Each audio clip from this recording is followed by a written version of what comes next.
Hello, everyone. Welcome to this edition of the AI Monetization Podcast. I'm Binny, the co-founder of ProjectPro. As you know, we speak with AI practitioners and industry leaders on what business outcomes they are seeing with AI. Today, we have Austin Starks. Austin is the founder and CEO of NexusTrade, a brilliant trading algorithmic trading platform that Austin has created using LLMs. Previously, Austin was at Oscar Health and with degrees from Carnegie Mellon and Cornell. Austin, thank you for taking time to do this. Welcome to this podcast. Thank you, Benny. I'm very happy to be here. Super. Austin, it would be really helpful if you kind of just walk us through your career journey, your early inspiration to be a developer. How did you kind of get passionate about finance and trading? Would love to hear that. Absolutely. So I would say my journey really started when I was at Cornell. I was Mm, actually a biology major and I was a pre-med student. And it wasn't until my junior year where I really, I had a really good long look at myself and realized I didn't actually want to be a medical doctor. It was not something that I was passionate about. So I did a very, dramatic career transition. Both me and my identical twin brother, we're mhm. twins. We do everything Oh. together. Mhm, And so, we took a course in Introduction to Computer Science, and I fell in love with it. I loved the difference between computer science and like biology is computer science. You do like rough problem solving, like solving actual complex, interesting problems, versus mhm, biology was more memorization based. So I really liked the computer science aspects. mhm, So I did a career transition. I switched to computational biology, and mhm, then I applied for graduate programs in computer science, computational biology, and software engineering. And I was mhm, fortunate enough to get into Carnegie Mellon's program, MS program in software engineering on a full mhm. ride scholarship. I'm a gym fellow, Wow. and helped me to get my master's tuition free. Mhm, And then while getting my master's is sort of where this idea for NexusTrade kind of came about. I was in a class called Foundations of Software Engineering, and we, mhm, we had a homework assignment to create what we called an architectural haiku, which is basically just a design document. mhm, And I had been trading on Robinhood, casually at this time, and I had wondered, why do I have to do all this trading manually? And so, while doing that homework assignment, I just like copy pasted the document and then started, created a document and literally titled it the Algo Trading System. And mhm, so that's where it started. I worked on it obsessively, before class, after class. I mhm, graduated, worked at Oscar Health. And then even while mhm, working full-time software engineer at Oscar Health, I mhm, worked on it obsessively. I worked on it before work, after mhm, work, on weekends. And mhm, this was actually at the time where GPT was not yet released when I first entered the industry. GPT yeah. became popular 1 year into the industry. It was Mhm, actually we had a hackathon at Oscar, an AI themed hackathon to sort mhm, of create AI use cases for the company.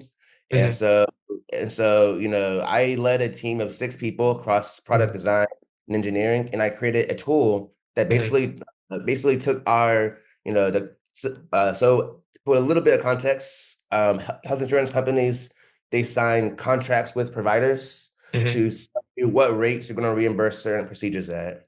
Yeah. So, that's what like, being in network means. It means we sign a contract with the provider. And so I Mhm, led a team at a hackathon to basically take these contracts, and instead of having someone manually put in all the details into our web application, and use mhm. AI to take the contract and then populate it automatically. And that Yeah. was the inspiration behind adding AI to my platform, NexusTrade. So I added Very interesting. language model to the platform and then Mhm, made it possible so you can, instead of having to do these giant complex forms that no one wanted to use, you can yeah. literally just get your trading strategy using natural language. Mhm, And that's mhm, when the platform exploded. So that's kind of, that's my journey. It wasn't very linear, but mhm. I'm happy to be where I am right now. That's amazing. And Austin, for many of us, AI is equal to GPT. I mean, it's only when GPT 3.5, et cetera, started showing up, did all of us realize AI is a thing. And you were talking about how you were doing AI, NLP, text to trade before that. What Yeah, exactly. was AI for you? What were you using to get all this done? So when I first started using AI, I actually was trying to do reinforcement learning. I Yeah, had taken a course in Introduction to Artificial Intelligence at Cornell. yeah. Hmm. And when I heard about reinforcement learning, it sounded like the perfect algorithm for stock trading. It's basically Mhm. like it's an algorithm that, the goal of it is just to maximize some sort of reward. Mhm. Depending on where we are now, what actions can we take to maximize our reward? Mhm. Um, and that sounds like the perfect thing for stock trading because, you can kind of model the stock market, in that sort of way. And Mhm. so I tried to use like, I tried to, I took courses in reinforcement learning. And then when I was taking a course at Carnegie Mellon called Introduction to Deep Learning, Mhm. we had to do a mandatory course project using AI. And so I Mhm. basically led me, my twin brother, and a couple of other folks to try to create a reinforcement learning based stock trading algorithm. Mhm. It didn't really work. We basically created an algorithm that matched, the market, just like did as good as buying and holding the S&P 500. Mhm. But it was interesting because this is before, ChatGPT kind of, became popular. And Mhm. so that's just one example of how I've been using AI, before the explosion recently. Mhm. Interesting.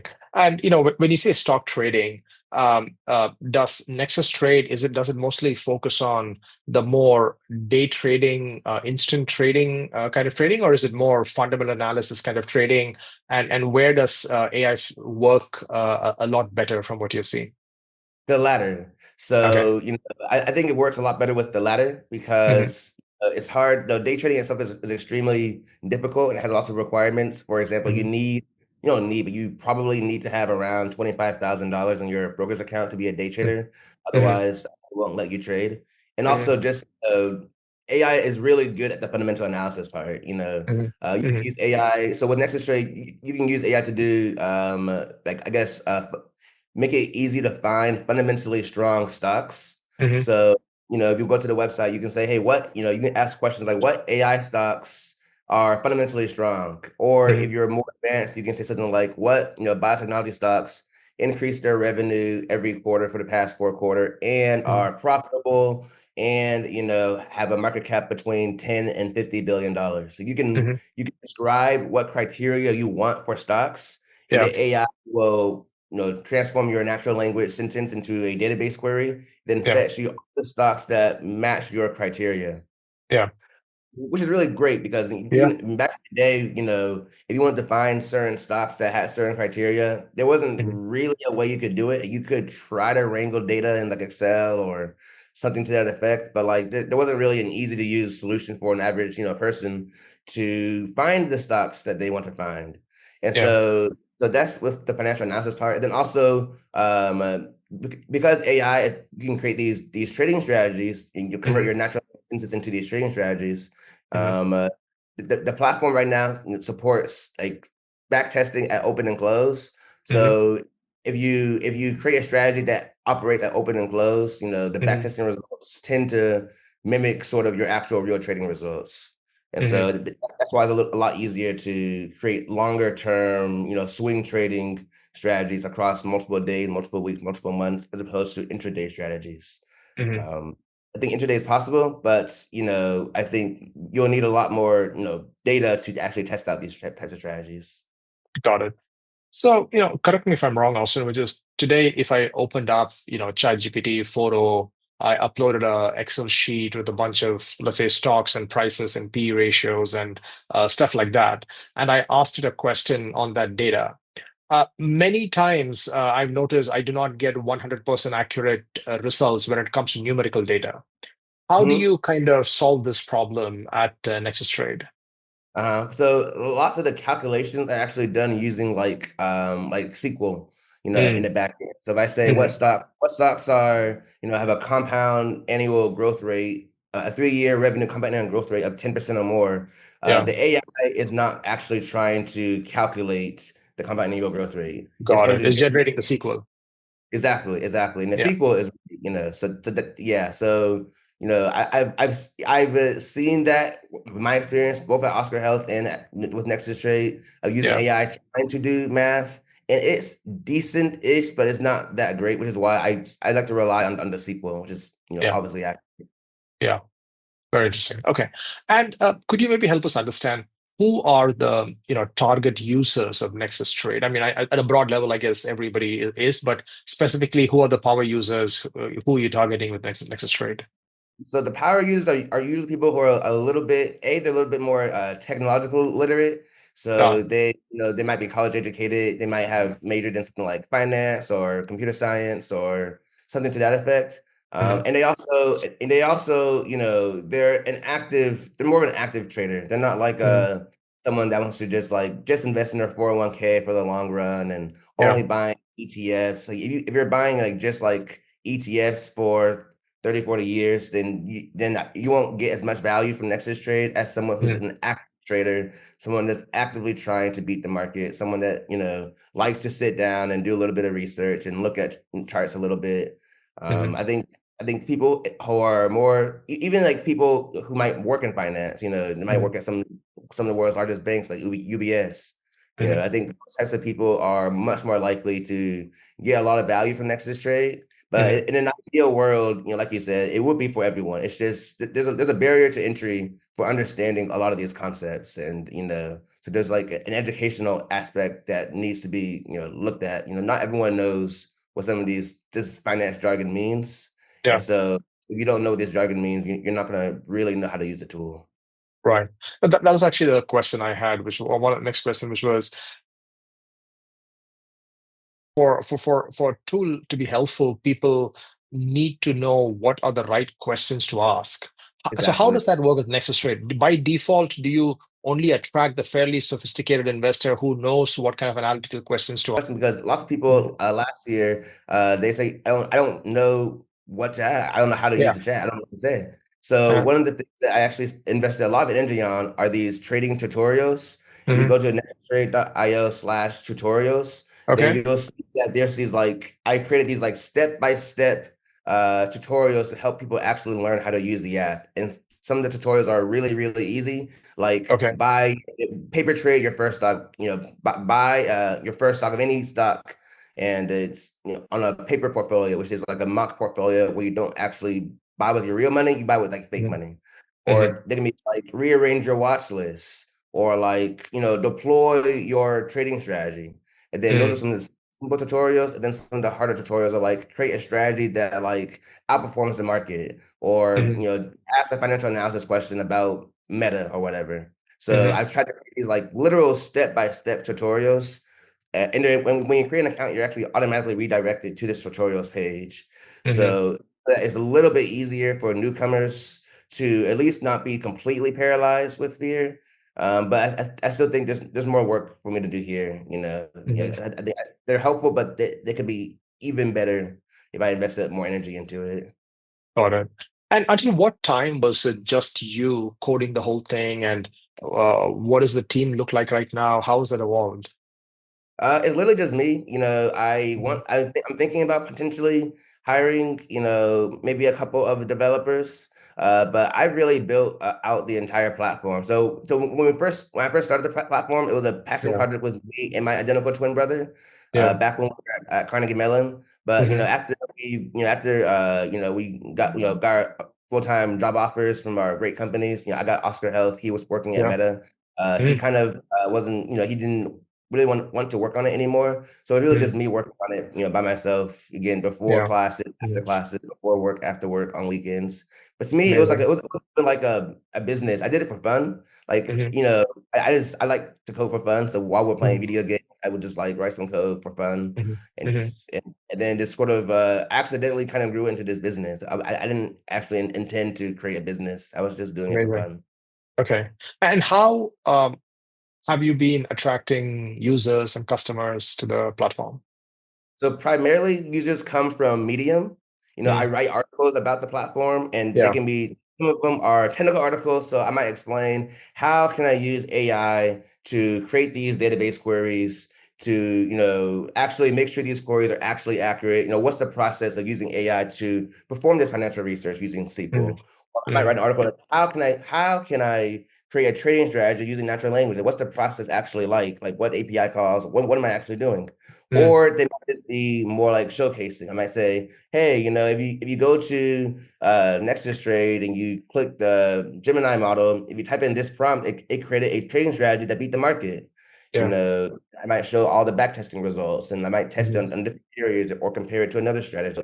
And so Medium is a very, very big one. But also, I'm really, really trying to aggressively market my TikTok.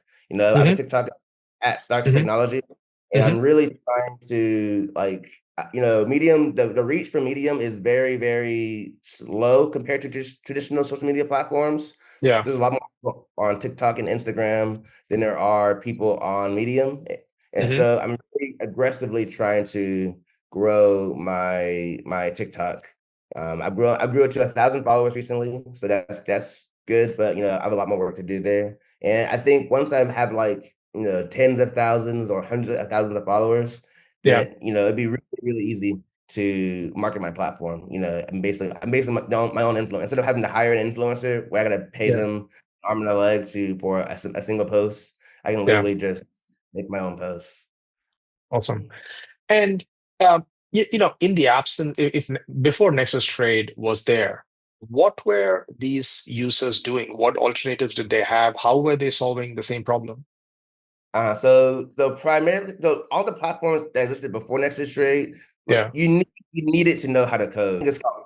There's two platforms. One of them may have been discontinued, but there's Quant Connect and Quantopia. I'm not sure which one's which. I think Quant Connect is the one that's still around. It's a Hmm. great platform, but it's super super hard to use. Like Hmm. as someone who is a software engineer who went to Carnegie Mellon, one of the Hmm. best schools in the world, it was Hmm. extremely hard for me to be Hmm. productive that can actually create a trading strategy. Hmm. Either code in their particular language within their particular environment, and it was just Hmm. hard to actually just even to test out a simple moving average crossover strategy took an extremely high amount of investment. Hmm. Other than those platforms, there's another platform that came out. I think it may have came out slightly before NexusTrade. It's called Composer.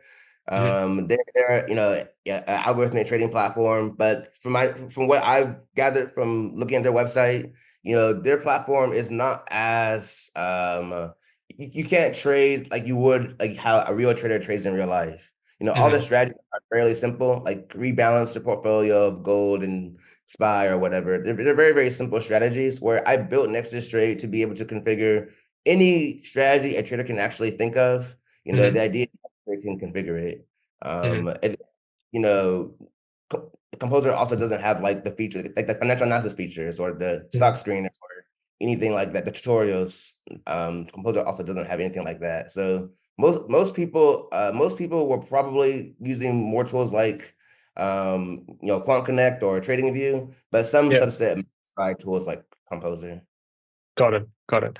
Could you maybe help us understand the underlying technical, I don't know, architecture or the end-to-end solution on which NexusTrade is built on?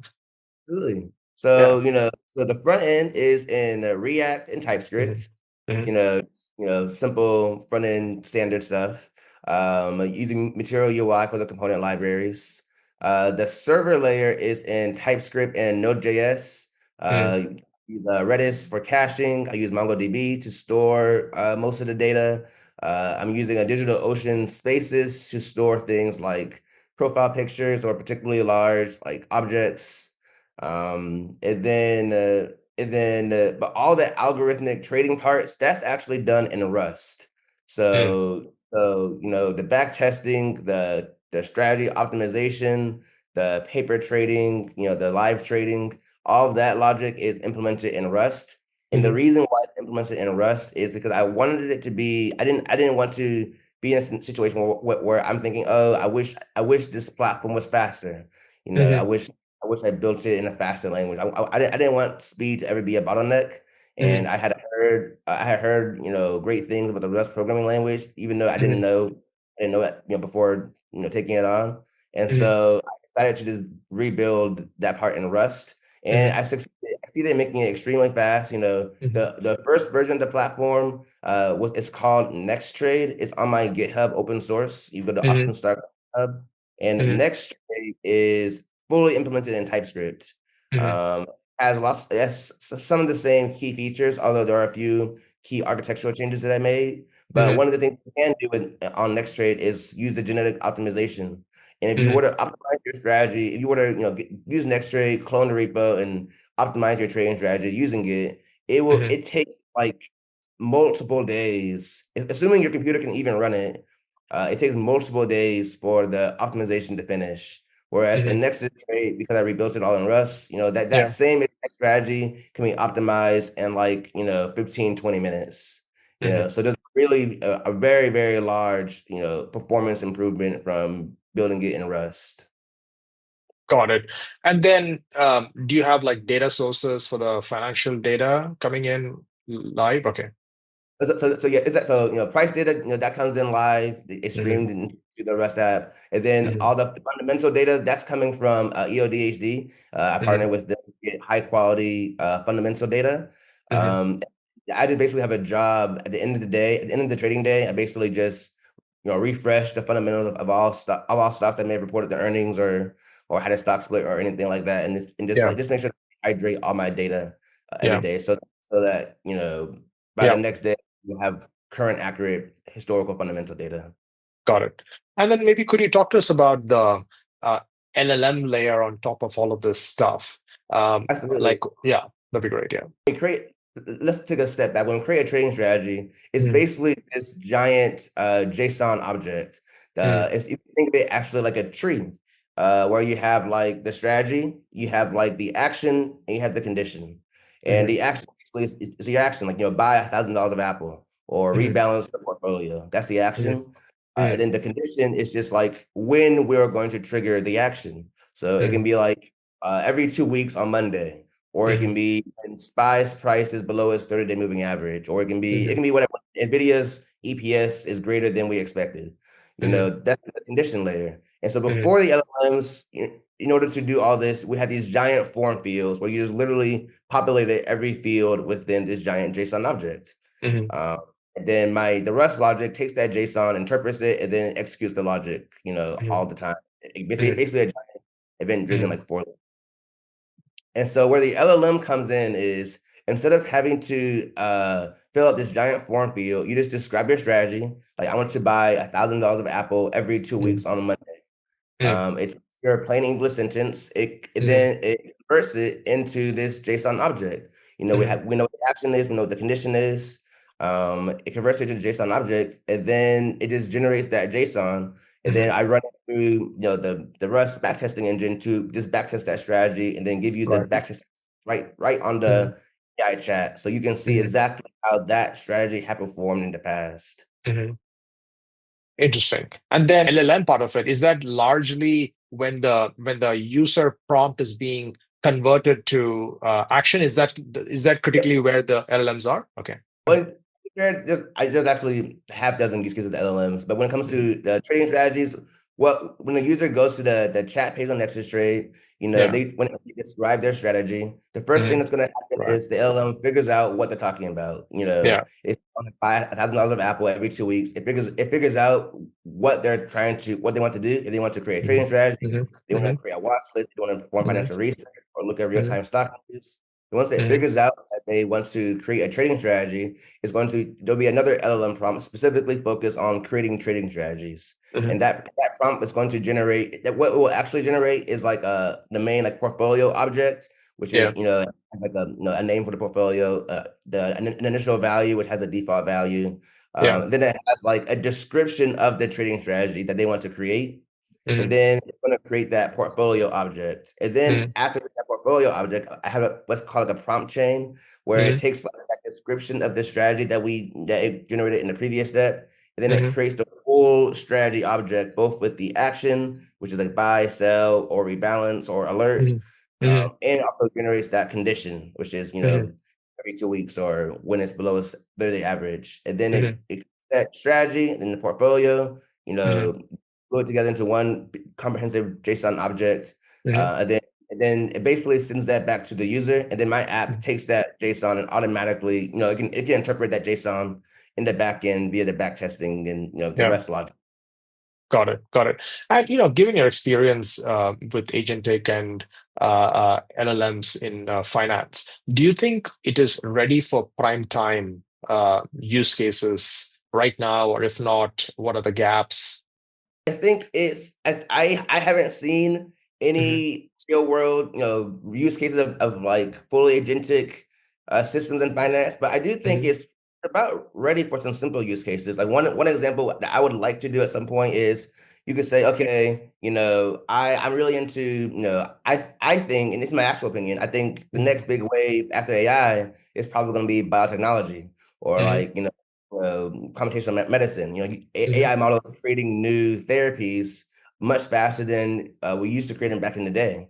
So Hmm. I could something like, okay, I want to find some like great no name biotech stocks, and then ask the AI, okay, here's a list of stocks that have this certain these criteria. They're not losing money, they're generating revenue, blah blah. Yeah. Do a deep dive on each one of these stocks and tell me everything you know about these stocks, what they're building, is it actually innovative, who's the executive team, what's their experience, and having an AI, do that type of research, I think is ready for something like that. Yeah. It can, fairly good at like these like deep research, features that ChatGPT has released and Perplexity Yeah. has released. Those features are pretty good, and you can Yeah. easily imagine an LLM like just investigating stocks or something like, or one part of like one feature of NexusTrade is called deep dive, where you click a button on Hmm. the stock and it basically takes the fundamentals, the recent price, and then like the recent news, and it generates a comprehensive report filled with like, what's going on with this stock. Is Hmm. it, what are some of the risks? What are some of the strengths and weaknesses and opportunities? What's in the Hmm. news about the stock? Things Hmm. like that, 100% ready for prime time. Got it. But when you come to saying something like, okay, I'm gonna just trust this LLM agent where I have no idea what it's doing. I'm gonna give it $10,000 and let it just trade right now. I Hmm. don't think that is ready for prime time, Yeah. you know. But like doing like your research or automating a lots of this analysis is absolutely ready for that. Got it. And in our experience, when we develop AI projects, we have noticed that the first 60% of the project we get there fairly quickly, and then it's excruciatingly long to the last 30% or 20% to get that right. Did you go through a Uh, similar process with oh, that's NexusTrade? true. Where was it? Like, where was most of the struggle, the last 20%? Yeah, absolutely. And this is actually especially true back with the older models, Hmm. GPT 3.5 and the Yeah. original OG GPT 4. These Mm. models couldn't do what I wanted it to do. Like when it came to like, for example, creating a trading strategy, that JSON object, Hmm. it wouldn't always generate the object correctly. It would either add fields that didn't exist, or Hmm. it might, it just didn't, this is before function calling was a thing. Like, this was back when if you wanted to have ChatGPT create a JSON object, you basically Yeah. just asked very politely or begged or yelled at it to create a JSON object. Hmm. And then you'd have like this like automated retry logic that's just like, hey, Yeah. you missed these fields. Hmm. So, so it was a big struggle for the JSON objects, but in particular, the biggest struggle was the financial research part, creating accurate SQL queries. The older models quite simply couldn't generate accurate SQL queries. I think my Interesting. accuracy was as low as like 50, 60%, you Hmm. know. Yeah, I would build some things like, retrieval augmented generation so that, queries that I knew were right, I could try to input it into the LLM, put it into the LLM so it can get it accurate. And so it was like maybe got it as high as like 70% on like the strongest model, like Claude 3.5 or Hmm. GPT-4. Hmm. But it was not good. Even I even had like again retry logic where I would basically use LLM to score the query and the query outcomes. Yeah. And then if the score is below a certain threshold, I basically just Hmm. like throw an error and retry with the error message. Hmm. So it iteratively try to improve the accuracy. And it was Yeah. okay. It wasn't that great. Interesting. Recently, what I've seen this year is the models are extremely good. They're not only extremely good, but they're also cheaper than the year before. So Mm. models like Claude 3.7 Sonnet is as good as Claude 3.5 Sonnet, but Yeah. just better in every way. Hmm. Gemini 2.5 Pro Hmm. and another the GPT 4.1. Their accuracy of generating these JSON objects with the retry logic is 90% or higher. You know, Hmm. it it just knows how to generate SQL. It does a good Yeah. job. Yeah. You know, so I do think I think with the advancement of these models, some of Yeah. these use cases become Hmm. easier because they're Hmm. just simply smarter. Got it. And have you noticed that in the financial domain, since it's kind of very domain specific, are there any advantages of using finance specific LLMs like FinGPT and stuff like that that is out there, or do you stick with the more broad foundational models? I think the foundational models are better, and the reason why I think it's Hmm. better is because I mean, I guess I don't see the actual use case of these fine-tuned models. You have to Hmm. deploy them yourself. You Yeah, know, that can be very very expensive, yeah, and because of the speed in which LLMs are being released, hmm, you want to be able to change models. You don't want a fine-tuned financial model where you're locked into that one, and you're not able to change. yeah, When DeepSeek came out, DeepSeek R1, I was able to try it, within a day or so, to see how good it was for my platform, and I saw just how amazing the model was, and that's hmm. because I wasn't locked into some fine-tuned model on the cloud. I have a system that's Super pretty interesting. agnostic to the model, and I can Yeah, just plug in, and so.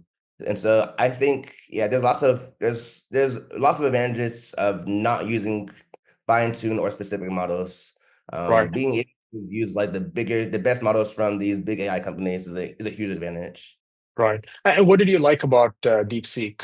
Uh, So so it's funny because I discovered DeepSeek before it became viral. I think mhm, I was on some subreddit that just mentioned it.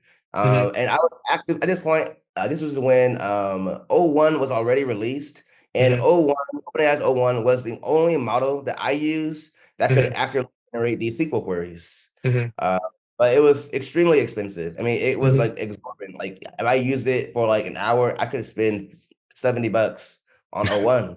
And mhm. so I liked it, but hated it because I liked accurate answers, but I hated the cost.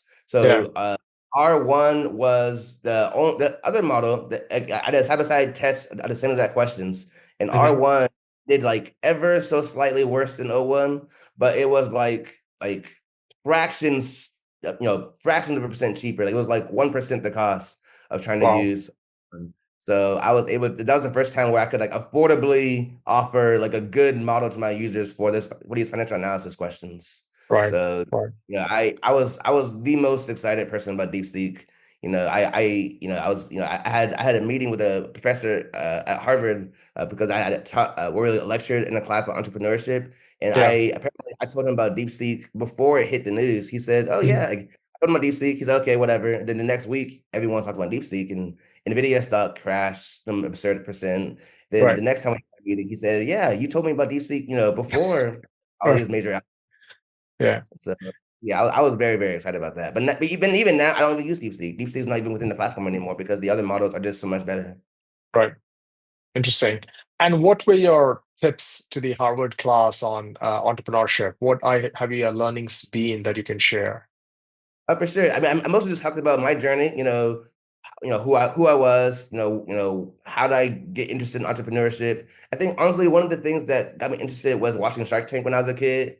You Mhm, know, that got me interested in entrepreneurship. And some of the tips I sort of shared with them was you can't be like lots of people when they want to be an entrepreneur, they focus so much on like the idea, like, oh, mhm, I need a good idea, what idea mhm, should I have about a mhm, business? But if mhm, you focus a lot on the idea, you're kind of missing the broader point about entrepreneurship. I mhm, think you need to focus primarily on like what pain point people are having that you can kind of fix. So mhm, for example, with algorithmic trading, I didn't like the fact that if I wanted to trade more than one stock, if I wanted, especially if I did it at 9:30 a.m. right when the market opened, mhm, I had to go to the Robinhood app and like scroll through the UI and click a stock, then click buy, then click sell. And mhm, stocks move. They move, especially at open, they move a lot at open. So I mhm, would miss some of the trades that I wanted to make because mhm, I had to click on buttons. So I was like, mhm, I wish there was a platform where I could just like describe my strategy and it was executed for me. So I don't have to, click all these buttons. So mhm, that was an actual pain point, that I had. And mhm, I solved that pain point with my automation with NexusTrade. So I mhm. think looking at for ideas is, I mean, I'm not saying it's the worst idea ever, but like you're probably better off looking for like problems to solve, either problems you have, problems your friends have, problem if Yeah. specific domain, maybe you have lots of domain expertise in, computational biology, and you realize all these tools that we use to, maybe look at some genome sequences are very slow. That's a Hmm. problem. Try to Hmm. make it faster, let's say in a faster language like Golang or Rust or C++. Hmm.